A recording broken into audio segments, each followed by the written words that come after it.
Yeah, man, if you guys can pull the audio, I was going to send it to Tully when I get Wi-Fi, but Jim lit up on you this morning. Somebody called in, and it'd be cool if you could get him on the phone, and maybe you guys could hash all that shit out, because it was gnar. Lit on me what? Like what? Just the whole, like, saying you're using the your bisexuality and stuff like that as, like, a thing to throw out on the radio. You're shitting me. With all due respect... Is he joking? Well, it doesn't tend to work out well when you take any listener's word for what somebody else said. Well, somebody else is calling, too. I'm sure something was said, but I would prefer to wait to hear the actual audio. The game of telephone and radio gets really nasty. Yeah, and pretty childish. I don't care. I just said something live on Instagram about it. I'm out. I don't trust any of them, and I'm out. I don't care what they say. I have nothing to say to any of them. Yes, Anthony. Yeah, no, I was just calling in for the same thing. They actually cut the show off the last 3 minutes they were talking, just cut it right out, and then started over to you guys. So I'm sure they had a lot more to say about it. Oh, they're trying to call the show? No. They were talking about you, and their show cut out the last 2 minutes, and then it transferred over to your show. Wait, they were talking shit until they got cut off? Yeah, and then that was the end of it. It went right to you. Pretty funny. I don't fucking care, man. I text Sam a bunch of times about trying to get along. You know, like me and Tully said, I didn't make it up. Somebody told us we are. Like you know, we weren't even in the question. Sam and Jim show wasn't even in the question. It was like, are we the number one show compared to other people? Not you. It's not. You know, I didn't, and I never said your show was bad. I like your show. Just said that we were number one. Didn't mean it. And then I apologized several times to him about it. And then I catch Jim at the end of some show saying, I'm done fucking defending his show. I'm like, man, I never said anything bad about your show. And I just feel like everybody that has anything to do with those people have fights. It's like a whole thing, you know? And I think everybody knows. Honestly, like I said on Instagram, if the show's number 10, good. As long as they keep paying me, and we have a job, I really don't care. I really want to be out of it, man. I really don't like being involved in it. You know what I mean? I wanted the show to be good, and I felt like we made the show good. And that's it. That's the end of it. Well, Sam's texted me. Ooh, this is the fucking end of it. We're going afternoons, and we are fucking done. Then we can start. Because someone called in and talked about your Instagram live, and then we heard you say "fuck Jim," so we went off a little. Good. I mean, this is. You know, I mean, Opie said that Jim's always hated me, and I believe that he has, and I sensed that from the day that I ever went in Opie and Anthony's show. I'm annoying. I actually felt like the first couple of times I went there, I didn't like me because I was trying so hard to be entertaining and get people to listen to my show that I think I went above and beyond, and I've really toned it down when I get. You know, but I felt like there was a time there when I was going on shows where it was all or nothing. You know what I mean? Like I was really trying to please gods of radio, please something funny and ingenious come out of my mouth while I'm on this show. Well, and also when you're trying to make your name in radio, going on a show like O&A, it was big. It was the second biggest show that I knew of. Yeah. And I was like, I'm going for everything. And the first time was a phone call. I think I would talk too much. I'd talk over people. And what's his name? Jim Jeffries hated me. I don't think I've ever gone off over well with any of those guys, really. Yeah. You know, and then Sam didn't like me from the start. No, and then things got better for some reason. You know, he's the same as Cavino and Rich. They're after the same thing I'm after. They want to be big. And that's cool. And at this point in my life, I get it. I'm honest with it. You know, I got no fucking back plan here, man. I don't have any roundabout way of I'm not, you know what I mean? I don't want to bullshit anybody. And when somebody sort of pretends they're one way and then acts another, you know, my feelings are hurt. And I this happens all the time. I get involved in relationships with people where I think that they're cool and they're not really. It's more corporate than it is cool, and I get butthurt. So it's my fault too. But you know, Anthony hated me. Jim hated. They did. I just know. Jim's trying to call in right now. Somebody should answer the fucking phone. Should give him the number. Anyway. Yeah, I don't fucking trust him. I don't trust any of them. You know, I don't trust Sirius XM either. I feel like, you know, like I said at the start of the show, we're in this because of them. You know, we were just on Faction Music having a good time. That's how I see it. And it was like, hey, come to Faction Talk, and we'll call it Faction Talk. And, you know, I feel like people are having conversations separately, and they're all different, except it's involved us. Here he is. Wait. 8. Wait. 7? Jim. We're going to try to connect through the studio, but there's no way to do it, so I'm on myself. Right on. What's up?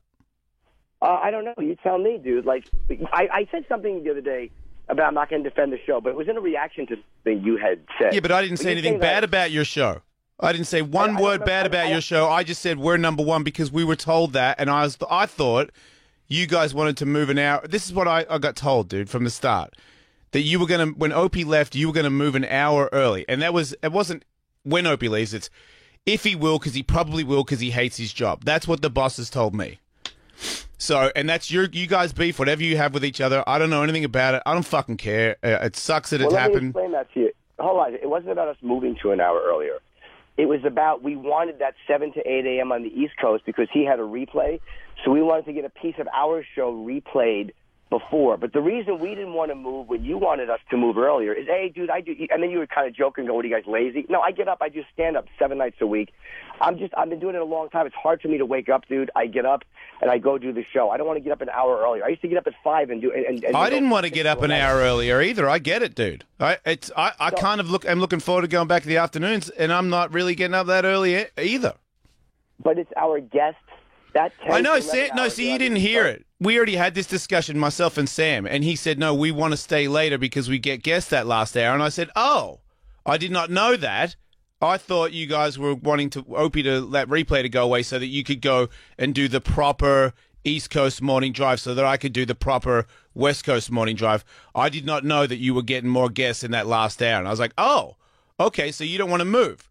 No, we don't want to move. You're saying, sorry, I didn't mean to interrupt you. You're saying I always hated you. That's simply not true. Ant didn't like you, and Ant was vocal about not liking you. And my only issue with you back then was when you didn't give Opie and Anthony the amount of any kind of thank you. We talked about because you're on YouTube talking shit for days on me. I mean, there's audio for days on it. I've never said anything bad about you until today, and it's not bad. It's just I know you don't like me. It's okay. You're wrong. I would tell you if I didn't like you. I'm not afraid to tell you. I'm not afraid of confrontation. My issue with you is that you did not give Opie and Anthony any kind of props in your book, and you thanked Howard. And Opie, in fairness, was the one who goes, this guy's great, let's put him on the channel. And a lot of our listeners hated you. And Opie, I've stuck, and he and I have no relationship right now, so I have no reason to lie in his favor. He literally stuck and goes, no, he's good. I got really annoyed when you wouldn't give those guys any kind of props because I got kind of sick and tired of that shit. Like, look, love Howard all you want. He's the greatest, fine. But when people would be scared to offend him by giving Opie and Anthony props. Anyway, so that was what the root of my issue with you was. But you know I explained that to you, though, as well, though, right? But that's dead and buried anyway. Oh, yeah, okay. You don't have audio of me talking shit about you recently. We've been fine. We've gone out. We've gone. Well, wouldn't I have audio of you talking shit about me recently, like at the end of your show? Right now? Today you would, yeah, because I was responding to your Instagram video. You're saying, fuck, Jim's a cunt. I don't trust you, dude. I think this. I feel when you said that on the radio the other day, I'm like, you want drama. You fucking made up shit. You're done defending my show because I'm picking on your show. I've never picked on your show, but you just said on your radio show that I am hammering your show, which means you're going to send your fucking people at me. And I'm like, right, you're a fucking drama starter, dude. I don't trust you. You don't have to trust me, but my history is... Why would you say that, though, when you know I did not trash your show? I don't remember why. It might have been something somebody was saying that you and Tony Hinchcliffe said something. And I think it was you and Jim. I remember it because it was only a couple of days ago. It was, you and Sam. And Sam was trying to say that me and him had talked and it was not it wasn't bad and it sort of patched things up. And you were like, well, I'm done defending his show if he's going to shit on our show. And that just isn't the case. The words that came out of your mouth is not what happened. And you told them that. but that's not attacking you. And It is attacking me. It's starting the clan. It's starting a fight. That's how you do it. You do your little pokey thing, and fans jump on, and that's it. Hold on. Weren't you just on the show with Tony Hinchcliffe saying, yeah, Jim took everything from me. Oh, yeah, he's a big MMA guy. He shouldn't be doing – like you're kind of shitting on me, so I was responding to that. So maybe you weren't being horribly serious, but don't act like you didn't throw a jab and then I threw a jab back and you're coming back and going, oh, my God, Jim, you're attacking me. Wait, you're talking about Tony Hinchcliffe? Wait, because you do MMA stuff? Dude, come on, dude, I'm not. But what you said that on your show. I didn't take it like, oh, you were destroying me. Because you knew I was joking, right? I didn't know 100% if you were joking or not. Okay, so there it is. There's the problem. Because I'm not. Go ahead. If I hear that, Jason, if I hear that, and you're also one of those guys who keeps going, our show is number one. We were supposed to, like, what do you expect me to take that as? What? Wow, this guy respects me? Well, you were number one before you left Opie's show, and that was the number one show. That's what I was told, dude. I'm not making it up. I was trying to get bigger ratings than Opie and Anthony, and then it all got crumbled.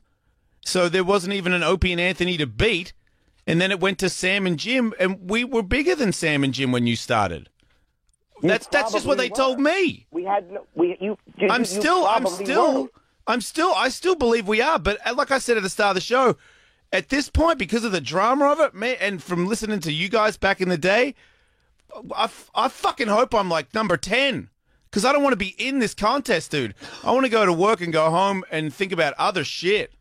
This shit. Jason, you throw jabs, and you can't throw jabs and then act like you didn't. Even if you're not being 100% serious, sometimes when there's all this weird shit going around, if other people read it as you might be serious, well, then you have to expect us to react. Or me, I'll keep it on me. You have to expect me to. But as far as not trusting me, I've been 100% honest about it. What do I have to hide? For what? I don't get into that whole we're number one thing. I don't give a fuck. I really don't, dude. We're not ratings-driven here. Right. I love being in the morning. I like my gigs. I don't give a shit about that. Well, you and Sam were talking about that was something on your minds the other day. So maybe it's just in Sam's mind, not yours. You were thinking that, or at least my impression was that you're thinking that you should be entitled to the morning show, or we should have. And again, I know you guys have worked it out, but it does mean something to you to be number one. I don't care. I don't think about does Jason have more listeners than me? I don't know how many Twitter followers you have. I don't look at that shit. And I'm not saying I'm above any controversy. But when you're saying fuck Jim, he never liked me. There's been times where I didn't like you, and there's been times where I loved you. Yeah. Well, all right. Well, look, dude, I've always liked you. I've always supported you. I've never said, when you guys were burying me on the Opie and Anthony show, I was like, dude's awesome. Dude's a great stand-up, right, Tully? Everything, every day, every year, since I've heard of the guy, fucking stood up for the guy. Yes. Even when you were like extreme dickhead, I was like, dude, bottom line, that show's awesome, and those dudes are talented. That's the bottom line, without knowing you. Well, so you want to talk about poking? I said one thing that you guys we both do MMA shit. Like it is weird, and that's the end of the story. There's no how is that a contest? Weird. Hold on, why is it weird? I think it was weird to me because I didn't realize how much shit we do that's similar until watching that video. I'm like, wait a minute, fuck, wow, he fucking did. You do tons of shit that I do. You know more about MMA than I do. I don't think I do. I think I just get beat up more than you. That's the only difference. I think you probably know more. I love it. I'm a fan. Me too. That's Dana had me do the podcast because he wanted somebody like Matt who really knew the sport, and because I'm funny and I'm a fan, I know what my role is there. But when you said that, again, all right, you're just fucking around. But sometimes that in conjunction with, hey, man, I have the number one show, and then something like that, I hear that, and I'm like, all right, well, this guy isn't really being respectful or whatever, so I throw a jab back. I'm not going to defend his show. I don't say fuck you. I don't say you suck. I've never said you suck. I've never said you're not good at what you do. And then today I hear this Instagram video, and I even closed the show by going, fuck you too. But I said, look, I don't know if he's kidding. I don't want to react strongly if he's kidding. Because I try not to do, and I don't want to be a dick. I said I like you because I genuinely do like you. If I didn't like you, I would tell you. But I said I don't want to be a dick and go fuck you to that I actually like. Well, and we have a good time. We go out there and see you in your... Maybe this isn't... I misread you because I mean, would you admit that a lot of people in this game are two-faced? I would admit that a lot of people are, yeah. But so I mean, that's my. I'm just like, man, again, because to be honest, dude, the company's dicking me around a lot too. Like, I'm getting told one thing, I think you guys are getting told another thing, and I'm more worried about my fans. I'm floating around in different time zones everywhere, pissing off my fans. I came to Faction Talk. People that had Faction had to pay to listen to that channel, and I'm on a different time, waiting to go to this morning show that's all bullshit, apparently. So I'm not really. It's not your fault. It's serious. I'm like, wait, so what the fuck did I do a morning show for in the first place if I'm not going to the West Coast morning? I'm kind of, a little bit frustrated with everybody. So for me to misjudge you, I apologize, dude, because I really was like, you know what? Fucking snakes, man. They just pretend they're fucking cool, and then when they get what they want, they fuck you over again. That's what I thought. And maybe if you really are sincerely saying you don't hate me, then maybe I am wrong. It's not the fucking first time. I'm pretty much a walking mistake. You've sat next to me, Jason, in studio. So what? I've sat next to, I'm not going to say names, but I've sat next to fucking everybody out there in New York, and they've just fucking turned around and butt-fucked me. Not everybody, but a lot of people there. You would realize, you know your intentions when you're saying stuff, but if everyone has turned around and butt-fucked you, then maybe you've said stuff that people misread sometimes. And again, I apologize, too. If I misread it, and you were just kind of being light about it, and I reacted like a dick, okay, that happens, my fault, my apology. But it's like I've sat next to you. You would feel it if I didn't like you. I'm not good at hiding it. I've had a lot of confrontation in the radio studio. Well, there must have been a couple of times I was there when in the early years where you didn't like me because I felt that. I felt that from both you and Anthony. I was like, man, this is a tough room. But I also felt like afterwards, I felt like I was annoying because of the vibe I got in there. I was like, God, maybe you should just shut the fuck up. Like I really, every time I came on O&A, I was like, try to not be so you. Try to dull it down. I felt like that. That way I wouldn't get like, I felt like I was too annoying. I really like ran that through my head a million times. I was like, man, you're fucking annoying to them on that show. So, or maybe you were feeling the vibes we had in the studio, which were ugly vibes to begin with, right, because we had a lot of inner tension here. Right. So maybe that's what you were kind of picking up on. Maybe. I'm telling you, I'm me, and I'm sitting here telling you that the only thing when I didn't like you was when I felt like, wow, man, this guy should have mentioned Opie and Anthony, because I knew Ant wasn't crazy about you, but then Opie did go to bat for you. Yep. And he's like, no, man, I want this guy on the channel. And when you didn't thank them in the book, even like not as big as Howard, when you didn't say, hey, man, these guys were cool too, I was like, after a while, like you said, you get sick of certain things. I got sick and tired of people being afraid of Howard and not at least acknowledging these guys. Jim, can I cut in real quick on that? I wrote the book with Jason, and I definitely prodded him on, hey, let's make sure we thank so and so and so and so. I don't know if this makes it any better or worse, but the conversation 100% never happened. Oh shit! If we also thank Opie and Anthony, it'll piss off Howard. That conversation did not happen. Would not have happened. I guarantee you, we wouldn't have thought of that, and if we thought of it, we wouldn't have acted on that fear.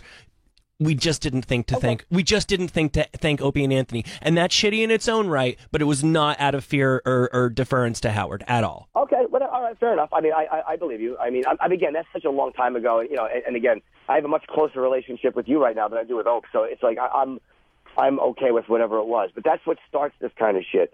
So again, at the end of today's show, I get very angry quickly, like most of us do. Yep. Also, it's like, I don't want to react 100% like a fucking asshole. If he was kind of joking or whatever. When I heard part of the Instagram thing was Travis played it from his phone, and you were like, yeah, he's a snake and a worm and a fucking cunt. Like, it didn't sound to me like lighthearted things. No, it wasn't. So I said, if he says, fuck me, fuck you too, okay, well, then I reacted appropriately. And we did get cut off because the computer cuts off. And then in the sphere of honesty, there's times where we'll talk a little longer because we know it's going to replay in New York drive time on Monday morning. So sometimes if we go over, we know we have that entire replay Monday morning to catch that. But whatever, that's where we're at, man. I don't have any issue with you outside of that. If I did, I would tell you. All right, well, what do we do now? I guess we both just keep moving. Look, we're on the same channel. I mean, again, I'm okay. You're somebody I like. Could I argue with you every day? And yes. But I do like you, and I'm saying that in honesty. I don't have any venom built up for you. Like, there's nothing I want to say to you that's terrible. Like, a lot of times when you get into these radio, there's people who, if I want to unload on them, right, I want them to say something horrible to me so I can get out venom I've been holding in for years. You see, I don't want to do that, dude, at all. I don't feel that way. That's why I'm almost fearful of just fucking knowing anybody in radio, because I'm like, I don't want, everything that happens in my day, I just talk about it, and if I'm angry about stuff, there I go, fucking sealing my fate. But I'm worried about working here. I'm worried about it. I asked my boss. I'm fucking stressed about being here. I don't know if it's going to be.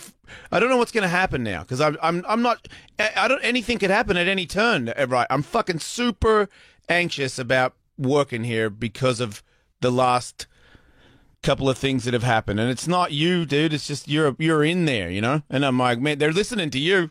They're not listening to me, and it's pissing me off. They're not listening to us that much, dude. We couldn't get a lot of stuff we wanted. Opie always thought they took away his replay.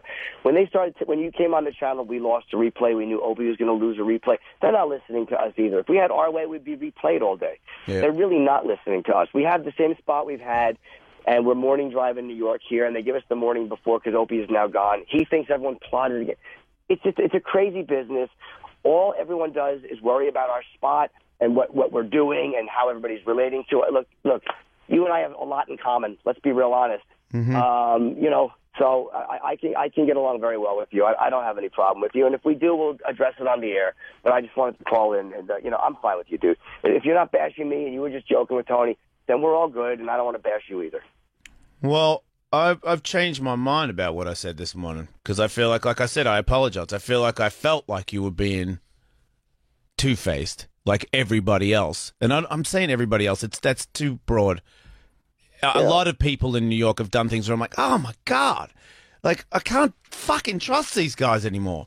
But I shouldn't put you in there, especially when you're right. You have not said to my face. And if you're the kind of guy that says that to people's faces, then yeah, my fucking bad, dude. I misread it, and yeah, what I said this morning, I wasn't joking. I wasn't trying to be funny. I was like, I'm fucking done with everybody. With you know what I mean? Like I'm not. When they call me, I'll be like, yes, okay, goodbye.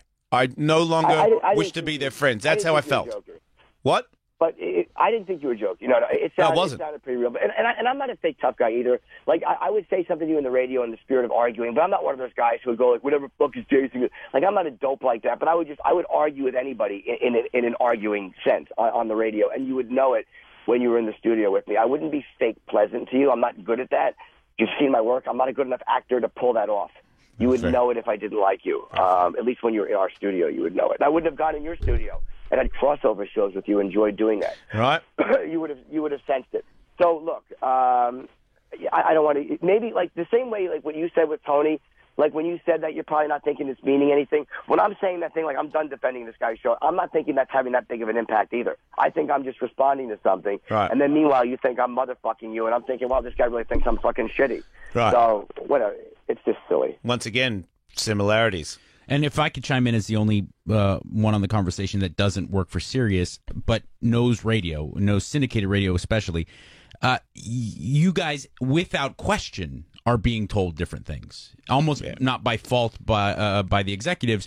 Without question, certain program directors, certain executives in New York are telling Jim and Sam one thing and are telling you totally different things in Los Angeles, and it's almost impossible for you guys to get like a fair and balanced outlook. Yeah, we're already edgy people. You gotta don't make it harder for us to be friends. Like, you know what I mean? Like, fucking fluff it a little bit, motherfuckers. Anyway, Jim, I wanna apologize again and just like try to, you know what I mean, take it easy and start fresh if that's okay with you. Yeah, me too, man. We're all good, and have a great show. Everything is cool, and I'm sure I'll see you. Thanks, dude. All right, I'll see you. All right, take it. All right, Jason. See you, man. Bye. Wow. We didn't write that bit on the wall. I didn't have any jokes. I didn't write down any material for that one. Man, didn't see that coming. Well, that's good. That's good. I feel good about that, man. I hate fucking knowing people don't like me. I'm like, conversation. Frees up a lot of energy to start a radio war with Craig Ferguson. I hate fucking Irish people or Scottish people. Am I right? Is there a difference?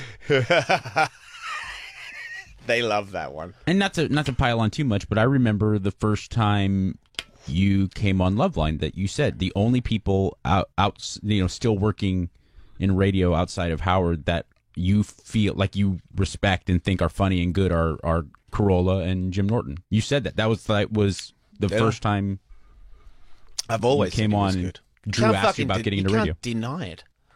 you know. And maybe he caught a little bit of, you know, I mean, was joking about him doing stuff that I do, or I do stuff, what he does. I don't know who started. I didn't copy him and he didn't copy me, but, I mean, he does have the UFC podcast, and to me, that's the fucking sweetest gig ever. So maybe I'm a little bit jealous. You know? I mean, that's a sweet gig. Sit down with Matt Serra. I just want to work for the people. UFC, Yeah. you know what I mean? Like, fucking... That's just the sweetest gig ever. It really is. It seems like these things so often almost inevitably take the form of somebody takes a little jab and somebody takes a little jab, and then nobody can remember who took the first jab, but everybody feels like the one that started them jabbing was an unprovoked one. Everybody always feels like that. Right. I didn't say anything until someone says, well, I didn't say anything until you said, and then we've all kind of forgotten exactly how it started, and then that's how the little ball starts rolling down the hill and gets bigger. You know how you talk about sparring in the gym where, you know, the fight just gets a little more serious and serious little by little? Yes, Will. But also, look, man, I think you're wrong a lot of the time when you think that people are taking shots or don't like you and stuff like that. I think you've got issues with trusting people. I agree. Thanks, Will. Understandably, though. Thank you, Catherine. Well, no. I mean, yeah, look at these assholes out here. Yeah, I mean, look at these degenerates. Meaning that That's obviously what we were referring to. people who suffer through trauma, especially trauma created by someone that they're supposed to trust, ultimately, a priest, a parent, it scars you, and it makes it very difficult to trust people, and that's like one of the main aspects of working through trauma. I've seen, you know, sitting next to Drew for however long. Who is, of course, providing a lot of trauma to me. My sweet asshole. Right, Don't and then say it like and then when he went and actually became a priest, it just made it even creepier. He wears the priest habit while he's